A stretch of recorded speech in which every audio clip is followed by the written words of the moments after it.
January 7th, 1800. Born into poverty in the backwoods of New York, few could have imagined that this child, raised with no wealth, no privilege, will one day become President of the United States. His name, Millard Fillmore. Unlike the elite presidents before him, Fillmore had no formal education.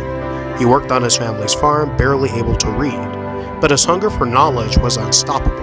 At 15, Fillmore was sent to apprentice as a wool carder, enduring long hours and back-breaking labor, but he never stopped reading, never stopped dreaming. Determined to escape poverty, Fillmore studied law, eventually becoming a self-taught attorney.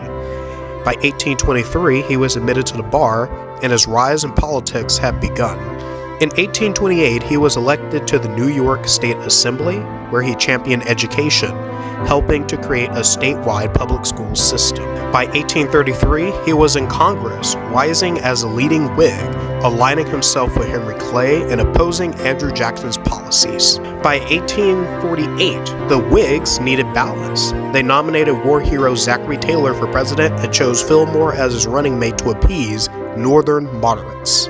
As vice president, Fillmore had little influence, but everything changed on July 9, 1850. President Taylor was dead, and suddenly Millard Fillmore, once a poor farm boy, was now the 13th president of the United States. Fillmore inherited a nation on the brink of division. The issue? Slavery. The Compromise of 1850 aimed to settle the fierce debate over slavery's expansion. Taylor had opposed it, but Fillmore saw it as a necessity. The Compromise admitted California as a free state, strengthened the Fugitive Slave Act, and allowed new territories to decide their own fate. It temporarily held the Union together, but at a cost. The Fugitive Slave Act forced Northerners to return escaped slaves to the South, igniting outrage. Fillmore believed he had preserved the Union. Instead, he deepened the divide. By 1852, the Whigs were divided.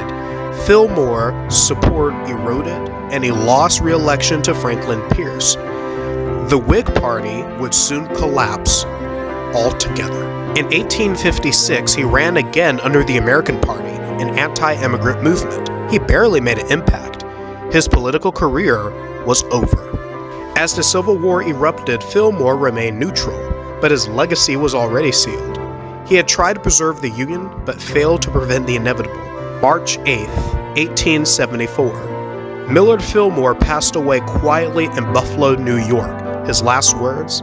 "The nourishment is palatable, a simple end for a complex president." A self-made man, a reluctant president, a leader who tried to keep peace but only delayed war. Millard Fillmore remains one of history's most overlooked presidents, but his choices helped shape the fate of a divided America.